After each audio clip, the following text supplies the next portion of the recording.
Hey everybody, welcome back to Combat Ready. I just got my Wasser 10 AK47 from J&G Sales, and they had a really good online deal where for $4.99 it also came with this 75 round drum. So I jumped at that, and I just got it in here today. Like I do with a lot of the new products that I get, I look online to see if there's any good information out there, and if there isn't, then I try to produce a video that gives a little bit more detail. So that's what I'm going to try to do here. Now with these types of drums, I've seen a lot of people instructing how to load it the incorrect way, which can actually be kind of dangerous for you. It can slice up your hands pretty good.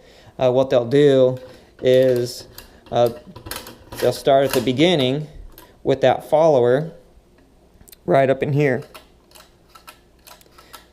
Okay, and then they'll start winding it up, and you'll see right there the spring is engaged, and then they'll start winding it up and they'll hold it into position.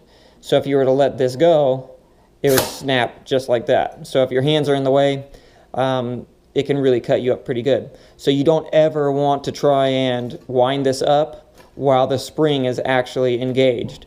Now, how we disengage that is there's this little button right up in the top. You're going to push that all the way in, and that allows you to wind the follower all the way to the end of the track. So now it's in this down position, and it's at the very end of the track. And you can see on the back here, so this is where our follower is, right here on the track, and then it's going to go all the way around and feed all that ammunition all the way up into the rifle. So what we're going to do, we've already disengaged that, and now we just start loading the ammunition up. Now each one of these slots is going to hold 6, and they're just going to sit side by side.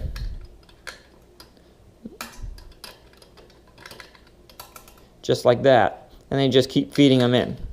And then each one of these single slots, you're just going to put 1 into there.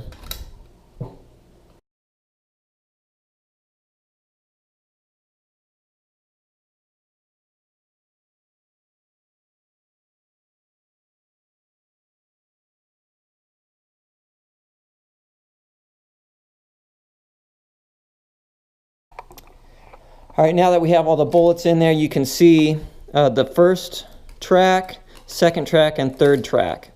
And then you'll also see in these last 2 slots, there aren't any cutouts for that single round to fit in, and there's only 4 bullets in the last slot instead of 6.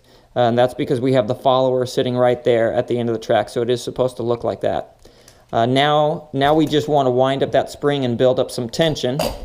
So we're going to close this.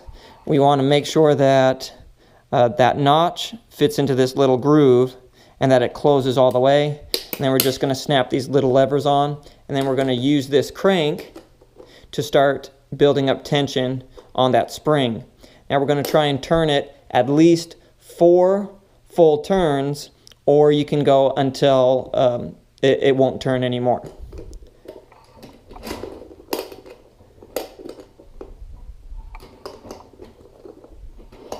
So that's 1,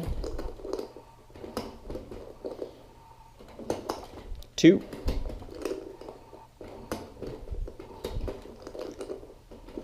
3,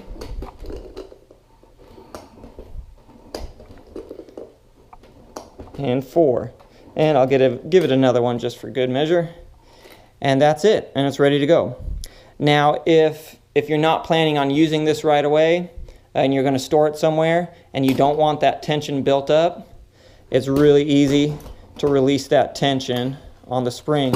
You'll see that button that we used earlier to wind the follower all the way back on the track. We're going to use that same button, we're going to push it in, and that's going to release the tension. Now, it is going to be harder to press in because it does have that built up tension behind it, so you may have to give it a little bit more oomph this second time around. So you'll hear that loud snapping noise, and that is releasing all that tension behind the spring. Now it is ready for you to store, and you're not going to mess up that spring at all because all that tension has just been released.